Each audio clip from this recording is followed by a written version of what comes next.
Doctor D Ramanaidu గారు Dadasaheb Phalke awardee. ఆయన ఇండస్ట్రీకి ఒక మూవీ మొగల్లాగా ఉండి భారతదేశంలో హయ్యెస్ట్ లాంగ్వేజెస్లో తీసిన ఏకైక నిర్మాత ఆయన. ఈవెన్ ఆయన లాస్ట్ ఇదిలో కూడా పంజాబ్లో కూడా ఒక సినిమా చేసి పంజాబ్ సినిమా కూడా చాలా పెద్ద హిట్ అయ్యి ఆ పంజాబ్ సినిమాని రీమేక్ రైట్స్ కూడా తీసుకెళ్ళిన రేంజ్లో కంటెంట్నే ఆయన నమ్ముకుని ఎంతోమంది చాలా కొత్త డైరెక్టర్లు కానీ కొత్త టెక్నీషియన్స్ కానీ ఆయన ఇండస్ట్రీకి పరిచయం చేసి ఆ ఇండస్ట్రీలో ఆయన పరిచయం చేసిన వ్యక్తులందరూ ఇవాళ చాలా లీడింగ్ డైరెక్టర్స్గా ఉన్నారు. వాళ్ళ శిష్యులందరూ కూడా లీడింగ్ డైరెక్టర్స్గా ఉన్నారు. అలా ఒక మూవీ మొగల్ ఒక 100 సినిమాల పైన 100 కూడా ఒక అద్భుతమైన చాలా గొప్ప సినిమాలు తీసిన ఓ రామానాయుడు గారు ఒక నిబద్ధత ఒక సేవా తత్పరతో ఆయన ఉండేవారు. ఆయన ఒక టైంలో నాకు ఫోన్ చేసి నాకు ఆ సినిమా తీయటం ఆ సినిమాలో నేను ఆ కార్మికుడిగా నేను పనిచేస్తంలోనే నాకు ఒక ఎనర్జీ వస్తుంది, నాకు ఆ ఎనర్జీనే ముఖ్యం నాకు అని చెప్పి ప్లస్ ఎక్కువ శాతం ఆయన చాలా చిన్న సినిమాలు చాలా కొత్త సినిమాలు చేస్తూ కంటెంట్ బేస్లోనే నమ్ముకుని ఆయన సినిమాలు చేశారు. ఇవాళ ఆయన రామానాయుడు గారు ఇవాళ మన దగ్గర భౌతికంగా లేకపోయినా కూడా ఆయన మానసికంగా ప్రతి ఒక్కళ్ళలోనూ ఆయన ఎప్పటికీ భూమి ఆకాశాలు సూర్యచంద్రులు ఉన్నంత వరకు ఆయన బతికే ఉంటారు. ఆయనకు ఎంతో ఇష్టమైన మనవడు అభిరామ్ గారు ఆయన సినిమా ఇప్పుడు అహింస కూడా రిలీజ్ అవుతుంది. డెఫినెట్గా ఆ సినిమాకు కూడా ఆయన ఆశీస్సులుండి ఒక గొప్ప హీరోగా అభిరామ్ గారు అవతరిస్తానికి కూడా ఆయన ఆశీస్సులు ఉంటాయి.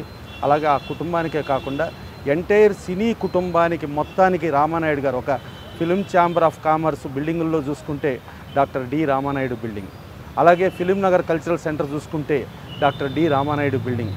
ఎక్కడ చూసినా ఒక దాతగా సేవ చేసుకుంటూ మళ్ళీ ఒక ఆయన ఎంపీగా కూడా బాపట్ల ఎంపీగా గెలిచి బాపట్లలో ఎన్నో నియోజకవర్గ సమస్యలు ఎన్నో రోడ్లు అవి అన్నీ చేస్తూ ఎంతో బ్రహ్మాండమైన సేవ చేసిన రామానాయుడు గారికి దాదాసాహెబ్ ఫాల్కే వచ్చినప్పుడు ఇండస్ట్రీ మొత్తం ఏకతాటిపై సన్మానం చేసింది. సన్మానం చేసినప్పుడు కూడా ఇది రామానాయుడు గారికి సన్మానం కాదు, ఇది మన సినీ పరిశ్రమకు సన్మానంగా ఫీల్ అవుతూ చేశారు. అలాంటి రామానాయుడు గారు అందరూ పెద్ద చిన్న అందరూ ఒక ఆఫీస్ బాయ్ నుంచి ఒక టాప్ మ్యాన్ వరకు ఈవెన్ అంబానీలు లేకపోతే బిర్లాలు వాళ్ళ వరకు కూడా ఉన్నా కూడా అందరితో సమానంగా సమాన దృష్టితో చూసే ఒక అద్భుతమైన మానవతావాది, ఒక గొప్ప వ్యక్తిత్వం గల వ్యక్తి. ఇవాళ అలాంటి వ్యక్తిత్వం గల వ్యక్తి వాళ్ళ ఇండస్ట్రీకి లేకపోయినా ఆయన ఆశీస్సులు ఆయన ఆశయాలతో ఇండస్ట్రీ ముందుకు కూడా సాగుతుంది.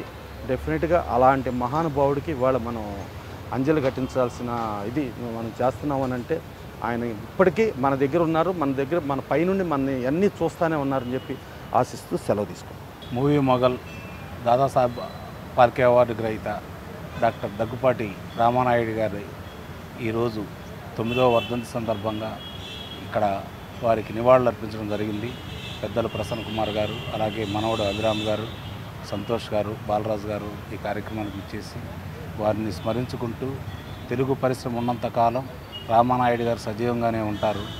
అన్ని భాషల్లోనూ భారతదేశంలో ఉన్న అన్ని భాషల్లోనూ చిత్రాలు తీసి విజయవంతం సాధించి నిబద్ధత కలిగిన వ్యక్తి, మాకు ఆదర్శమూర్తి, మా అందరికీ పెద్ద అయినటువంటి రామానాయుడు గారికి ఈరోజు స్మరించుకున్నందుకు చాలా సంతోషంగా ఉంది. గురువుగారు రామానాయుడు గారి వర్ధంతి ఈరోజు అప్పుడే మాకు 9 సంవత్సరాలు అయిందా అన్నట్టుగా ఉంది. ఆయన లేకపోయినా మాతో ఉన్నట్టుగా ఆయన ఫోటోలు చూస్తూ ఆయనతో గడుపుతున్నట్టుగా మాకు అనిపిస్తుంటుంది. పెద్ద ఆయన చాలామంది ఇష్టపడే వ్యక్తి. అవార్డు వచ్చినప్పుడు కూడా మేము చాలా మంచి ఫంక్షన్లు చేశాము. పెద్ద ఆయన ఎక్కడున్నా ఇక్కడిక్కడే మా అమ్మటే మా ఛాంబర్ చుట్టూ మా స్టూడియో చుట్టూ తిరుగుతూ ఉంటాడు. పెద్ద ఆయన రోజు మేము గుర్తుంచుకుంటాం, ఈ రోజు కాకుండా. అదే మా చిన్నబాబు సినిమా కూడా రిలీజ్ అవుతుంది, ఆయన ఇంకా సంతోషపడతాడు. అదొక్క కోరిక ఉండే పెద్ద ఆయనకు ఆ హీరో కాలేదని, అది కూడా ఆ కోరిక నెరవేరుస్తున్నాడు చిన్నబాబు. అందరం ఈరోజు చేసుకోవడం చాలా సంతోషంగా ఉంది. అందరికీ నమస్కారం. రామానాయుడు గారి 9వ వర్ధంతి సందర్భంగా ఆయన విగ్రహానికి మన ఫిల్మ్ ఛాంబర్లో ఉన్న విగ్రహానికి ఈరోజు నివాళులు అర్పించడానికి రామానాయుడు గారి మనవడు అభిరాము మన సినిమా హీరో ఇప్పుడు కమింగ్ రాబోతుంది, ఈ సంవత్సరం రావటం నిజంగా ఆయన్ని హీరో చేయాలని ఎప్పటి నుంచో కోరుకుంది. తాత నేను హీరో అవుతానని అభి అడగగానే డెఫినెట్గా చేస్తానని అన్నారు. ఆయన లేకుండానే ఈ సినిమా రిలీజ్ అవుతాయని ఆయన ఆశీస్సులు ఎప్పుడు ఉంటాయి. సో అలాగే ఈ కార్యక్రమానికి మన ప్రసన్న గారు, బాలరాజు ఇనిషియేటివ్ తీసుకుని ఈ కార్యక్రమం చేయడం, అంకమరావు గారు వీళ్ళందరూ ఉండటం, ఈ కార్యక్రమం జరగడం సంతోషంగా ఉంది. అయితే రామానాయుడు గారి గురించి ఒకటే చెప్పాలి, ఆయన్ని ఎంతోమంది ఆదర్శంగా తీసుకుని ఇప్పుడు ఇండస్ట్రీలో ఉన్నారు. అలాగే ఆయన ఆదర్శంగా తీసుకుని కూడా నేను ఒక నిర్మాతగా కొన్ని సినిమాలు చేయడం జరిగింది. సో ఎవరితో ఆయన ఏం మాట్లాడుకున్నా మన పేపర్ మీద ఉండాలి, కమిట్మెంట్తో ఉండాలి. చాలా డెడికేషన్గా ఆయన వరుసగా ఎన్నో అద్భుతమైన సినిమాలు ఇండస్ట్రీకి బ్యాక్ బస్టర్ ఇచ్చారు. అలాగే రాజకీయ రంగంలో కూడా వెళ్ళి ఎన్నో సేవలు అందించారు. సో ఆయన ఇన్స్పిరేషన్ తోటి ఇండస్ట్రీలో చాలామంది అగ్రస్థానంలో నిర్మాతలుగా ఉన్నారు. వాళ్ళ ఫ్యామిలీలో రానా వీళ్ళందరూ, సురేష్ బాబు వీళ్ళందరూ ఉన్నా కానీ ఆయనకి నిజంగా మనం రామానాయుడు గారిని మేము నిజంగా అభిలో చూసుకుంటాం. ఎందుకంటే అభి ఏంటంటే మాకు బాగా చనువు. రామానాయుడు గారు కొత్తగా వచ్చే చిన్న రిపోర్టర్ నుంచి, చిన్న స్థాయి చిన్న మనుషుల నుంచి ఎంతో ఆప్యాయంగా పలకరిస్తారు. అలాగే పెద్దవాళ్ళతో ఎలా ఉంటే చిన్నవాళ్ళతో కూడా అలాగే ఉంటారు. అవన్నీ ఆ లక్షణాలన్నీ మన అభిలో ఉన్నాయి. నాకు అనిపించింది. సో అభికి డెఫినెట్గా ఈ సంవత్సరం మన తేజ దర్శకత్వంలో జమినీ కిరణ్ గారు నిర్మిస్తున్న అహింస సినిమా పెద్ద హిట్ అవుతుందని మనస్ఫూర్తిగా కోరుకుంటున్నాను. అందరికీ నమస్కారం. ఇవాళ తాతయ్యది 9th year ఆఫ్ యానివర్సరీ, ఇది డెత్ యానివర్సరీ.